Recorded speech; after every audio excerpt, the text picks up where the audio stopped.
Salam Malaysia Madani dan tentunya kita bersama lagi dalam program Ruang Bicara yang kami bawakan kepada anda, mana lagi kalau bukan di bernama TV tentunya. Dan sudah pastilah hari ini juga kita memilih satu lagi topik yang saya kira cukup relevan dan penting sebenarnya untuk kita sembang-sembang bersama dengan dua tetamu yang cukup istimewa yang sudah pun berada di studio Ruang Bicara ini bersama dengan saya.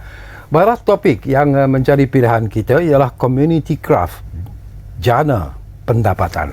Ini sesuatu yang cukup menarik sebenarnya dan sebelum kita berbincang lebih jauh lagi, izinkan saya terlebih dahulu memperkenalkan tetamu-tetamu yang sudah pun berada bersama saya di studio Ruang Bicara ini. Yang paling dekat dengan saya, kita ingin mengucapkan jutaan terima kasih dan juga selamat datang kepada yang berbahagia Tuan Azran Arif yang merupakan pengarah kanan bahagian pembangunan industri di Perbadanan Kemajuan Kraft Tangan Malaysia ataupun Kraft Tangan Malaysia. Jadi apa khabar Tuan Azran? Alhamdulillah, terima kasih. Pertama kali ya bersama kami? Kalau dengan bernama ni first time. Wow. Kali pertama. Tapi bukan kali terakhir. Oh, insyaAllah tidak. Dan kita juga ada seorang lagi tetamu yang saya kira juga pertama kali sebenarnya bersama kami di program Ruang Bicara ini. Jadi selamat datang pada yang berbahagia Encik Ahmad Tajuddin Ali yang merupakan community craft di projek pembangunan kemahiran community ataupun PPKK Anyaman Rotan. Ini menarik. Jadi Encik Ahmad atau Tajuddin? Tajuddin. Jadi Tajuddin, apa khabar? Alhamdulillah sihat. Sehat ya. Okey. Dan seperti yang saya katakan, ini sesuatu yang mungkin tak ramai yang mengetahui tentang apa yang dilakukan oleh Kraft Tangan Malaysia. Tetapi mungkin boleh Tuan Azlan kongsikanlah usaha yang telah pun dilaksanakan oleh Kraft Tangan Malaysia membantu komuniti untuk mencana pendapatan diri ataupun keluarga. Silakan. Terima kasih. Bismillahirrahmanirrahim. Assalamualaikum warahmatullahi wabarakatuh. Waalaikumsalam. Dan salam sejahtera. Pertama kali saya ingin mengucapkan terima kasih atas peluang ini untuk saya kongsikan peranan dan juga fungsi Kraft Tangan Malaysia di dalam menjana pendapatan di kalangan komuniti craft yang telah kita wujudkan. Jadi berdasarkan hala tuju Kraft Tangan Malaysia untuk tempoh tahun 2020 hingga tahun 2030, salah satu teras utamanya adalah pemekasaan komuniti. Jadi melalui program pembangunan kemahiran komuniti ini, jadi kita telah mewujudkan kelompok komuniti yang mungkin bakal menjadi usahawan pada satu masa nanti, dan ini sebenarnya menjurus kepada peningkatan pendapatan dan juga peluang pekerjaan kepada kelompok komuniti ini. Jadi program yang telah kita laksanakan ini sebenarnya dilaksanakan berbentuk train and place, di mana kita melatih komuniti ini dalam aspek kemahiran teknikal pembuatan. Di mana kalau ikutkan komuniti ini sebenarnya yang kita wujud ni bukanlah di kalangan komuniti yang mahir ataupun mengetahui secara asas penghasilan produk kraft, tetapi kita pergi ke satu kawasan itu, jadi kita melihat di kalangan komuniti itu dan juga usahawan di sekitarnya. Disebabkan ada usahawan di tempat itu, sebab itu kita mewujudkan komuniti lain supaya kelompok komuniti ini dapat membantu ataupun menjadi rantaian sokongan kepada usahawan ini untuk membuat pengeluaran produk kraft.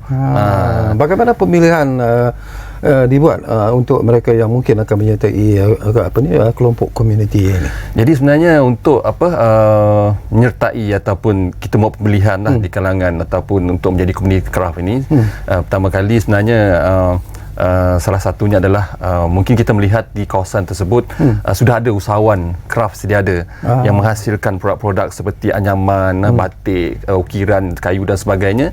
Jadi kita melihat ini penting kepada usahawan tersebut supayanya mendapat support ataupun bantuan daripada komuniti sekitarnya untuk menghasilkan produk kraft. Jadi apa yang lebih penting kat sini sebenarnya kita melihat kepada minat dan kecenderungan masyarakat kita terhadap produk kraft ni kan. Sebab tidak semua orang memahami ataupun meminati walaupun kita lihat potensi untuk menghasilkan produk kraft ini terlalu potensinya cukup besar sekiranya diusahakan dengan lebih serius kan. Jadi sasaran kita kepada golongan belia, belia wanis, sama ada suri rumah, ibu tunggal, OKU, orang asli juga kumpulan etnik Sabah dan Sarawak, yang berumur berlingkungan 18 hingga ke 59 tahun. Menarik. Jadi kita juga nak dapat pandangan daripada Encik Ahmad Tajuddin Ali jugalah. Bagaimana Tajuddin boleh terlibat dalam program ini sebenarnya, Tajuddin? Yalah, bila kita bercakap tentang pembangunan ataupun projek pembangunan kemahiran komuniti ataupun PPKK ini sebenarnya. Okey, Assalamualaikum. Terima kasih saya nak ucapkan pertama sekali kepada Kraft Tangan lah. Pertama sebab bagi peluang kepada saya untuk terlibat untuk dalam Kraft Tangan Rotan ni. Okey. Saya mula terlibat dengan Kraft Tangan Rotan ni pada tahun 2022 pertengahan. Okey. So bila saya dapat peluang untuk saya belajar macam saya dulu, saya pada asalnya saya memang mak saya dulu memang buat kraft tangan. Cuma secara kampung-kampung lah, dia buat anyam tika kan. Jadi bila benda tu bila kita dah habis sekolah, kita keluar kampung semua, jadi benda tu hilang macam tu je. Bila saya dapat peluang dengan kraft tangan ni, jadi saya nampak benda ni satu peluang lah, sebab kita diajar secara sistematik, cara yang betul kan. Lepas tu kita diajar selepas menghasilkan produk, kita diajar pula macam untuk memasarkan produk tu kan, apa semua. Jadi saya nampak benda tu sangat bagus lah. Selain pada menghasilkan produk, kita juga diajar macam mana nak memasarkan produk. Cantik. Bagi Kraft Tangan sendiri, Encik Azran, ini sesuatu aktiviti yang saya kira cukup efektif juga sebenarnya daripada langkah-langkah yang telah pun dibuat. Tapi apa yang dilakukan oleh Kraft Tangan sendiri dalam masa untuk melengkapkan kemampuan komuniti kraft baru ini sebenarnya? Jadi antara yang saya ingin kongsikan pada malam ini adalah keberkesanan pelaksanaan program pembangunan kemahiran komuniti ini, di mana objektifnya seperti mana yang saya maklumkan tadi adalah untuk memberi pendedahan ataupun minat kepada kelompok komuniti baru ini untuk mengetahui tentang penghasilan produk kraft. Jadi di sini daripada zero knowledge, mereka dah boleh mampu untuk menghasilkan di peringkat awalnya produk kraft ini, dan dalam masa yang sama kita memupuk ataupun kita memberi kursus kesuhanan kepada usahawan ni supaya mereka tahu bagaimana untuk membuat perkiraan kos dan juga bagaimana untuk memasarkan produk ini. Dan melalui program pembangunan kemahiran komuniti ni ataupun PPKK ni, kita ada 3 aktiviti utama lah, di mana yang pertamanya adalah makmal pembangunan pengeluaran produk kraft. Jadi setelah kita mengenal pasti peserta-peserta yang berminat ataupun kita dah dapatkan penyertaan di kalangan komuniti untuk menyertai program ini. Jadi kita telah pun melihat sebenarnya dari segi sebab kita pun faham kita tak boleh nak terus pergi ke arah teknikal yang terlalu rumit, sebab mereka ni memang zero knowledge dalam hasil pembuatan kraft. Jadi kita melihat kepada proses teknikal yang mudah, di mana yang mudah dan sama ada dari segi pembuatannya ataupun dari segi perolehan bahan mentahnya. Macam tu di sekitar kampung tu banyak rotan-rotan di sekitarnya. So rotan-rotan tersebut boleh diambil, boleh digunakan untuk menghasilkan produk. Jadi dari segi reka bentuk, dari segi nilai komersialnya produk tu kita didik semasa pelaksanaan makmal pembangunan ini. Begitu juga dengan setelah peserta ni dapat menguasai kemahiran penghasilan produk ni, jadi kita mengadakan kursus-kursus kesuhanan kepada komuniti ini, supaya mereka tahu apa yang mereka buat ni boleh dipasarkan. Ada pasaran. Ya, ada pasarannya. Sebab setiap produk yang kita hasilkan untuk makmal pengeluaran ni, dari segi rekaannya memang dikeluarkan oleh pihak Kraft Tangan Malaysia. Yang kita lihat potensi produk tersebut memang sesuatu yang boleh dipasarkan dan sesuatu yang dapat memberi pendapatan kepada komuniti ini. Betul. Dan begitu juga dengan dalam kursus kesuhanan ini juga kita memberi peluang kepada komuniti ini untuk melihat bagaimana selain daripada menjual produk secara fizikal, mereka juga boleh membuat jualan produk ataupun memasarkan produk mereka melalui platform digital. Dan sudah tentunya apabila mereka ini mendapat kemahiran dan juga kursus-kursus yang telah kita berikan, of course kita nak buat simulasi kepada komuniti ini supaya mereka bersedia untuk untuk menjalankan perniagaan mereka. Jadi simulasi ini kita adakan semasa kita penganjuran Festival Kraft ataupun promosi Kraft, anjuran Kraft Tangan Malaysia di seluruh negara. Jadi setiap komuniti ini telah telah dijemput hadir bersama semasa program ini bersama usahawan-usahawan sedia ada.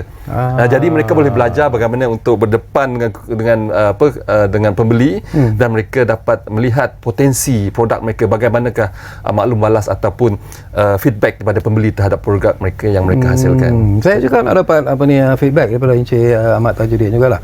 Barangkali menariklah bila lihat daripada apa yang disebut tadi. Encik Tajuddin terlibat dalam kraft anyaman rotan. Berapa lama dah Encik Tajuddin terlibat sebenarnya, dan bila menyertai program ini, apakah sesuatu yang ataupun membuka satu dimensi yang baru sebenarnya dalam aspek anyaman rotan dan juga dari segi pasarannya? Okey, terima kasih untuk soalan. Saya terlibat dengan kraftan rotan ni pada pertengahan 2022. Okey, dalam kurang setahun setengah lah. Okey, daripada situ juga dia ada sebenarnya macam Cik Azlan terangkan tadi. So ada 3 fasa lah yang saya tengah belajar sekarang. Dan fasa pertama kita diajar tentang asas lah. Okey, macam mana nak buat anyaman apa semua kan. Contoh yang masa saya mula-mula sesi pertama tu saya belajar, dia ajar kita nak buat bentuk rama-rama. Okey, macam kraftan yang boleh dibuat kitchen untuk digantung pada beg sekolah anak apa semua tu. Lepas tu kita diajar untuk buat alas cawan yang macam kita kan. Itu yang fasa pertama lah. Okey, so bila kita dah mahir buat semua tu, kita diajar pula pada fasa kedua untuk membuat bakul lah, bakul buah apa semua, contoh macam dulang air. So bila kita dah mahir pada fasa kedua, dia ajar pula kita pada fasa yang kita membuat satu produk yang lebih besar lah. Contoh yang macam saya boleh kongsikan pada fasa ketiga ni, kami diajar di komuniti kami lah, diajar untuk memastikan baku dobi ataupun laundry lah yang besar dan tinggi lah. Secara tak langsung kita nampak lah kata kraft tangan ni bukan semata-mata just untuk buat produk yang ni saja kan. So dia boleh digunakan untuk ni lah. Dan macam mana Cik Azlan terangkan tadi, saya juga diberi pendedahan lah untuk pada Hari Kraft pada baru-baru ni. Saya dengan tim komuniti Durian Balah dijemput untuk ke kraft tangan punya kios dekat Jalan Konley. So kita dipendahlah macam mana nak memasarkan produk apa semua. Jadi bagi saya kraft tangan ni bukan satu benda yang kita ni lah, sebab bagi saya benda ni sangat bagus. Bagi pada kita tengok orang-orang yang mungkin nak cari pendapatan tambahan apa semua, saya nampak benda ni sangat bagus. Sebab apa? Bukan saja kita diajar untuk menghasilkan produk, tapi juga kita diajar untuk memasarkan produk dengan cara yang betul.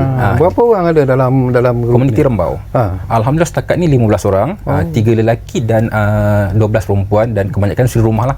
So saya nampak secara tak langsung ini juga boleh jana pendapatan lah daripada duduk kat rumah buat yalah, betul, boleh isi masa lapang. Barangkali Azlan, satu aspek yang juga saya nak dapatkan pencerahan daripada Encik Azlan lah. Bila kita cakap tentang kraft tangan, bila kita cakap tentang anyaman rotan sebagai satu contoh, in terms of marketing, in terms of permintaan dari pengguna, apakah ada market yang cukup luas sebenarnya untuk mereka yang terlibat dalam program-program seperti ini? Okey. Jadi salah satu produk ataupun bidang kraft yang telah kita ataupun yang kita pecahkan bidang kraft ni. So salah satunya adalah produk kraft hasil rimba lah. So hasil rimba ni penggunaan ataupun penghasilannya daripada bahan-bahan asli lah, seperti rotan, kayu dan sebagainya. Dan rotan anyaman ni pun dalam pelbagai bentuk sebenarnya. Ada kita buat anyaman rotan macam di Negeri Sembilan kan, di Rembau anyaman rotan, macam di Sabah Sarawak kita ada buluh, Bemban dan sebagainya.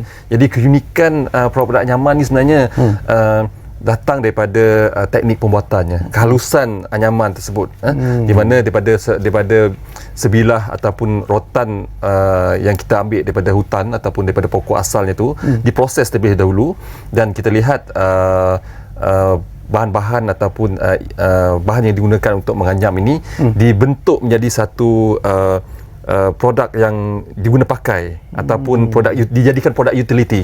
Jadi kalau nak dikatakan dari segi potensi ataupun permintaan terhadap produk anyaman ni, memang kita lihat sejak dulu lagi memang kalau kita dari segi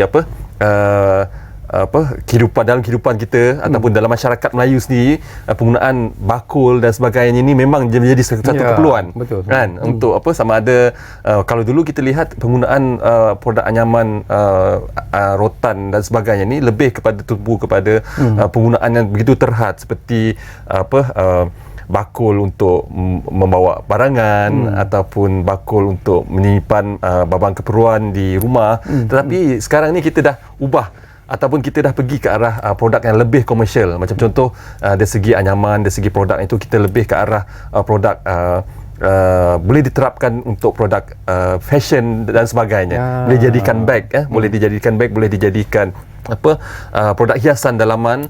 Jadi potensi ataupun pembeli ni, peminat-peminat kraft ni memang melihat kepada kegunaan harian. Kegunaan harian. Dan untuk komuniti di Rembau ni, walaupun sebelum ni mereka tidak pernah didedahkan, dan hasil daripada didikan ataupun pendedahan yang kraft tangan berikan kepada komuniti-komuniti ini, dan sudah tentunya kita mengharapkan sesuatu yang positif daripada kelompok komuniti ini untuk mereka dengan bantuan kraft tangan Malaysia mereka dapat mengkomersialkan produk anyaman rotan ini.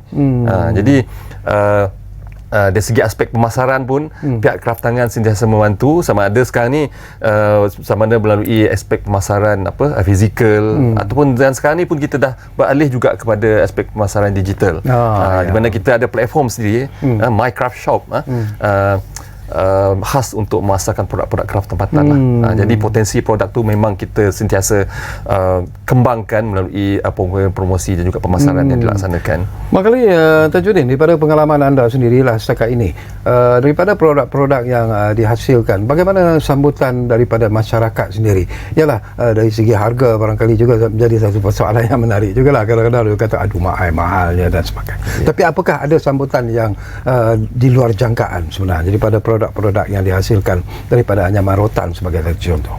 Alhamdulillah, untuk sambutan kepada produk sangat membantulah. Sebab macam sekarang ni kita tengok masyarakat kita dah nak cari balik benda-benda yang macam barang-barang yang susah kan. Kalau kita tengok macam Cik Azran cakap tadi, kalau kata handbag yang kulit dah banyak kan, betul. Tapi bila handbag yang kraft tangan, rotan apa semua ni, jadi benda-benda tu satu macam benda yang susah kita nak dapat kat pasaran kan. Bila kita ada produk-produk macam ni, so sambutan ni sangat membantulah. Jadi macam kami sendiri daripada komuniti ataupun usahawan, jadi kadang-kadang kita terbatas lah sikit, tapi bila ada expo ataupun ada event yang memang kraft tangan sediakan, contoh macam insya-Allah dalam pertengahan bulan 12 ni kita ada satu event dekat JB. So jadi kraft tangan juga bukan saja ni, jadi dia panggil mana-mana komuniti atau usahawan untuk datang ke situ. Jadi secara tak langsung kita sediakan produk dan kita datang bawa produk, kita datang kat situ. Tapi dari segi jaminan harga, apakah ianya berpatutan daripada hasil yang telah pun dikeluarkan? Alhamdulillah. Sebab apa, kadang-kadang memang customer dia akan tanya kan, dia kata kenapa harga dia macam gini, tapi bila dia tengok kita menganyam di situ, kita tunjukkan kualiti dia kan, jadi insya-Allah lah orang boleh terima. Yang penting kita tunjukkan kualiti nilai yang kita boleh bagi pada dia kan. So macam baru-baru ni pun saya ada dapat pelajar daripada UiTM yang dia nak belajar. So bila dia datang, dia tengok kita ajar dalam masa pagi sampai ke petang tu. Jadi bila dia tengok dengan susah payahnya kita nak menyiapkan satu-satu produk tu dan kita terangkan harga dia orang boleh terima. Pada awal tu dia cakap lah, kenapa baku ni harga sekian-sekian kan. Tapi bila dia nampak kita buat tu dengan teliti, dengan kualiti, alhamdulillah dia orang boleh terima. Satu yang menarik, Azran, Azran beritahu tadi, Azran berasal dari Sarawak. Ya, betul. Tapi kalau kita lihat, ini saya nak dapatkan pandangan daripada Azran sendirilah, secara peribadi lah, sebagai anak Sarawak. Kalau kita lihat, bila kita cakap tentang kraft tangan, di Sabah, utamanya di Sarawak sendirilah, ianya seolah-olah sudah menjadi satu tradisi biasa sebenarnya. Produk-produk yang dikeluarkan juga mendapat sambutan yang begitu hebat. Apakah idea yang sama sebenarnya dibawa untuk seperti Tuan Tajuddin sendiri bersama dengan kumpulan pembangunan kemahiran komuniti ini sendiri? Okey. Jadi selain daripada di Rembau, komuniti di Rembau ni, kita juga ada komuniti daripada Sabah dan Sarawak. Komuniti di pedalaman, di kawasan Ulu Baram, masyarakat Penan, orang Ulu dan sebagainya. Mereka ini sebenarnya kita ada kelebihan sebenarnya bila kita pergi kepada kelompok komuniti ini. Sebab penghasilan produk kraft ni bagi mereka memang dah jadi satu kehidupan bagi mereka. Sebab mereka tak membeli produk di utility di luar. Mereka menghasilkannya sendiri kan, untuk tika di rumah dibuat sendiri, untuk dia punya bakul ke beg ke dibuat sendiri. Jadi semua produk yang dihasilkan oleh mereka ni sebenarnya untuk kegunaan pada asalnya. Tapi dalam kita melaksanakan program community ni, jadi untuk membezakannya dengan kelompok komuniti lain. So masing-masing komuniti ini sebenarnya ada identiti melalui cara kehidupan mereka, motif tradisi yang digunakan, teknik ajaman yang digunakan amat berbeza di kalangan kelompok komuniti lain. Macam contoh bezanya di Sabah, Sarawak dan juga di Semenanjung Malaysia. Bahan yang digunakan mungkin sama. Tapi teknik pembuatannya berlainan. Disebabkan penghasilan motif dan reka corak pada anyaman tersebut berbeza.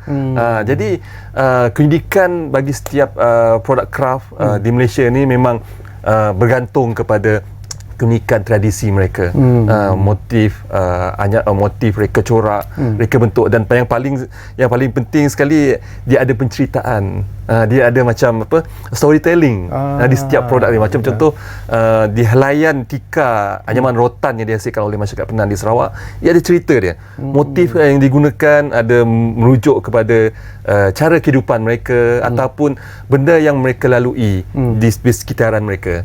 Jadi ini yang kita bawa, ini yang kita jual sebenarnya. Ini yang ditunjuk, yang ditonjolkan oleh komuniti-komuniti ini, supaya dalam masa yang sama mereka dapat memperkenalkan budaya dan tradisi mereka. Masa semakin sunduk sebenarnya. Tuan Azran, banyak yang ingin saya kongsikan. Harapan daripada Tuan Azran sendirilah daripada program yang telah pun disusun atur dengan begitu rapi sekali. Apakah Azran confident, begitu yakin bahawa ianya akan menghasilkan sesuatu yang menarik dan akhirnya akan mendapat sambutan yang hebat daripada masyarakat ataupun daripada rakyat Malaysia secara keseluruhannya? Secara keseluruhannya program pembangunan kemahiran komuniti ini sebenarnya telah memberi banyak manfaat kepada komuniti di suatu tempat lah, yang telah kita kembangkan, yang telah kita laksanakan aktiviti di tempat tersebut. Dan sudah pastinya harapan kami hasil daripada usaha yang telah kami berikan ataupun tanggungjawab yang telah kami tunaikan kepada komuniti ini, dengan harapan komuniti-komuniti yang telah kita latih ini dapat meneruskan penghasilan ataupun pengeluaran produk craft ini, supaya ia menjadi satu aktiviti yang boleh mendapat ataupun memberi jaminan hidup ataupun pendapatan sama ada dari segi sampingan ataupun sepenuh masa. Dan semestinya setiap komuniti yang kita latih ataupun yang kita wujudkan ini, sudah pastinya kita mengharapkan mereka pun dapat menjadi seorang usahawan yang berdaya saing pada satu masa nanti. Begitu juga dengan Cik Charujin, walaupun sekarang ni dia masih lagi bergelar sebagai komuniti, dan mungkin pada satu masa nanti hasil kegigihan beliau, beliau pun akan bergelar sebagai usahawan craft yang berjaya. Jadi ini di samping dia mendapat pendapatan untuk diri dia, keluarga dia dan komuniti kelompoknya dan seterusnya, hasil pengeluaran ataupun pembuatan produk craft ini dalam masa yang sama dapat membantu meningkatkan ekonomi negara kita. Sebelum kita berpisah, ada 2 minit juga saya ingin peruntukkan. Tak ada kalau tak bagi peluang kepada Tajudin. Harapan Tajudin sendiri. Tapi saya nak tanya soalan yang direct lah. Setakat ini daripada program yang telah pun dilaksanakan ini, apakah dari segi mencana pendapatan itu sebenarnya sudah nampak satu perubahan yang menggembirakan Tajudin dan keluarga sebenarnya? Alhamdulillah. Okey, saya boleh kongsikan sikit lah. Macam sebelum ni saya memang ada buka satu kedai makan. Okey, sebelum Covid lah. Tapi bila Covid melanda, kita pun faham kan, kebanyakan industri terkesan, termasuk saya sendirilah, terpaksa menutup kedai makan. Dan bila saya jumpa peluang dengan craft tangan ni, Alhamdulillah, secara tak langsung dia dapat membantu ekonomi keluarga saya. Dan bukan setakat tu saja, craft tangan juga sangat membantulah. Kadang-kadang macam kita nak mendapatkan pelanggan sendiri susah ke apa semua kan. Macam tadi pertama sebelum saya bergerak ke sini, saya dapat satu panggilan daripada craft tangan sendiri. Kita dapat order yang banyak lah. Bila kita dapat tempahan yang banyak tu, memang kita tak sempat nak siapkan sendiri sebab nak ikutkan dia punya deadline tu lagi seminggu, 18 hari bulan ni. Jadi saya memang tak sempat siapkan sendiri. Saya kongsilah pada rakan-rakan kami lain secara tak langsung, bukan saja membantu kita, dapat juga membantu kawan-kawan yang lain. Alhamdulillah. Jadi saya tak puas hati lah Azran, masa yang terlalu singkat sebenarnya. Jadi saya harap ini bukan kali terakhir lah kita bincang tentang persoalan ini, kerana ini merupakan satu isu yang cukup penting dan menarik sebenarnya. Dan saya mengharapkan bahawa Tuan Azran dan barangkali Tajuddin dan rakan-rakan lain juga dapat berada di studio untuk berkongsi. Kita nak juga kalau boleh bawa produk-produk itu dipamerkan kepada penonton-penonton supaya mereka dapat melihat sendiri betapa pentingnya dan betapa menariknya produk-produk yang dihasilkan ini. Apapun, kita ingin mengucapkan jutaan terima kasih kepada Encik Azran dan juga kepada Encik Ahmad Tajuddin kerana sudi bersama kami di program Ruang Bicara ini. Dan seperti yang selalu kami janjikan kepada anda, yang sentiasa kami tepati, Ruang Bicara akan terus berbicara bersama anda dari masa ke semasa. Kita jumpa lagi, insyaAllah.